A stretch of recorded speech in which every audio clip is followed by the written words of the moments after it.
Aujourd'hui, on s'attaque à la quête Gnome en garde, qui est la troisième quête de départ de la campagne du dragon de la flèche de givre. Je suis très content d'entamer cette quête puisque c'est la dernière des quêtes de départ qui me reste à faire. J'ai déjà fait les deux premières sur la chaîne, vous pourrez les trouver dans les playlists associées. Et là, je suis très content de m'attaquer à la dernière.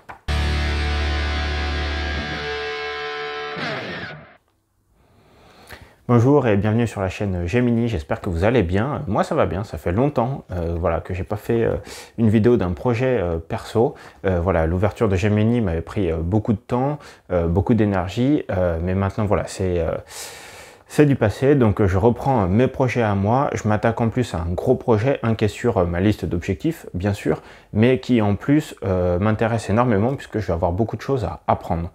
On s'attaque aujourd'hui à la quête de Gnome en garde.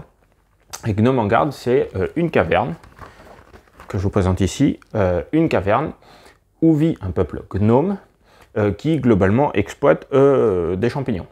Il y a d'autres choses, hein, mais voilà, moi ce qui m'intéresse dans cette caverne, puisque la quête a peu d'intérêt finalement dans le sens créatif, c'est de faire justement une grosse partie de cette rivière. Encore une fois, mon objectif c'est d'alimenter des pièces de donjon pour faire un donjon très varié. Je ne vais pas essayer d'être le plus représentatif possible, mais je vais essayer d'avoir quand même la forme globale, deux îles à champignons et la cascade. Donc on va s'attaquer déjà à cette partie-là. Donc vraiment rivière, île à champignons. La cascade, on la verra dans une autre vidéo. Donc pour cela, j'ai commencé par me faire un super plan. Un super plan voilà, en carré de 50 par 50. Maintenant, c'est le format que je préfère dans tout ce que je peux imprimer là du donjon. Voilà, je reste majoritairement sur ce format-là. C'est pas le seul, mais disons que c'est assez pratique, ça va assez vite. Et en plus, pour compter les déplacements, ça aide. Donc voilà, donc je me suis fait 26 dalles. Je trouvais ça déjà correct. 26 dalles, c'est cohérent avec ce que je m'étais fixé comme objectif d'augmentation de donjon. Et ça va pas non plus me prendre 20 ans à préparer. Donc 26 dalles de préparer.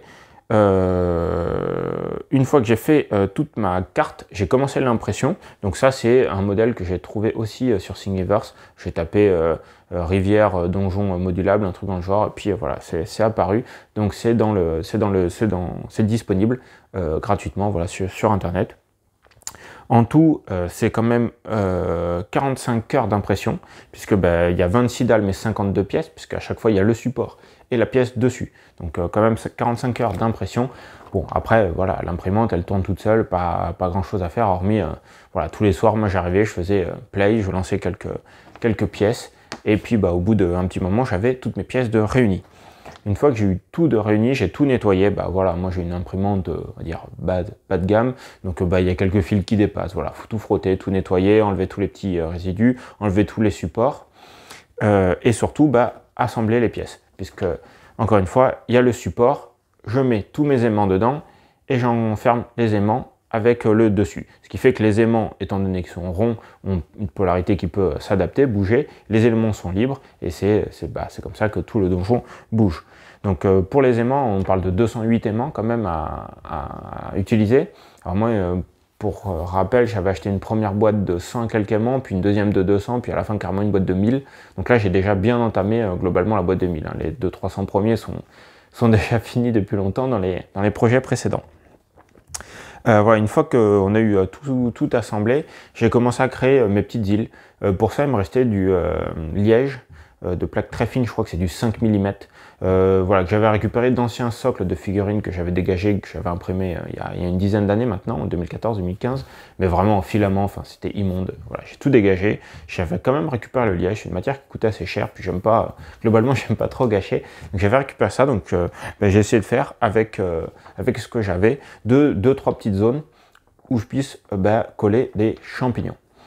Les champignons, pour le coup, c'était assez facile, j'en avais déjà imprimé il y a longtemps, pour mes horreurs des cryptes.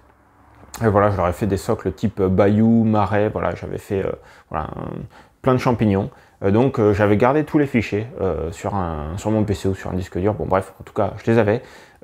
C'était pas perdu. Et du coup, j'ai pu comparer deux choses par rapport à une impression que j'ai fait il y a peut-être maintenant 3-4 ans avec mon ancienne imprimante, la 2K, et la nouvelle, voilà, la nouvelle en 12K. En soi, la qualité, il y a une différence, mais elle est pas ultra notable. Ça se voit dans les petits détails, dans les petits creux, quand les champignons, ils ont des pores ou ce genre de choses, on les voit là où je les avais pas moi avant. Bon, c'est un gain. Mais surtout, là où je trouve qu'il y a un gain énorme, c'est qu'à l'époque, j'avais essayé de faire, encore une fois, les supports moi-même, parce que c'est des champignons qui n'ont pas de support. On parle de pièces, hein, voilà, hein, qui sont comme un ongle. J'avais essayé de les faire moi-même, et j'avais eu genre un taux de perte de presque 50%. J'en ai plein qui n'avaient pas accroché, d'autres qui ne s'étaient pas imprimés et tout. Là, je suis sur un taux de réussite à 100%. Voilà. J'ai lancé je ne sais plus combien de champignons, enfin, il y en a un pas casse. 100% sont arrivés, j'avais rien au fond du bac, mon plateau était plein. Donc bon, bah, c'est quand même un gros confort, hein. Globalement, quand on peut avoir confiance en son imprimante et juste voilà, générer des supports automatiques, tout se lance et c'est cool. Ce qui fait que là, je me suis fait une grosse session collage champignon. Voilà, donc là, tout est collé, tout est en place, tout est prêt. Donc pour moi, bah, voilà, la grosse partie de création sur ce projet est finie. Donc voilà, avant de vous laisser avec les photos, voilà, je tiens à vous remercier en tout cas pour ceux qui sont restés sur la chaîne, malgré le manque, on va dire, de vidéos de ce type. En tout cas, voilà, ça redémarre, je suis très content de le faire. Voilà, et on va enchaîner avec beaucoup de gros projets. J'ai toujours tous mes objectifs et je compte bien les atteindre. Voilà, je vous laisse avec les photos. Moi, je m'attaque à la sous-couche pour prévoir la peinture. Ciao, à la prochaine, bye bye.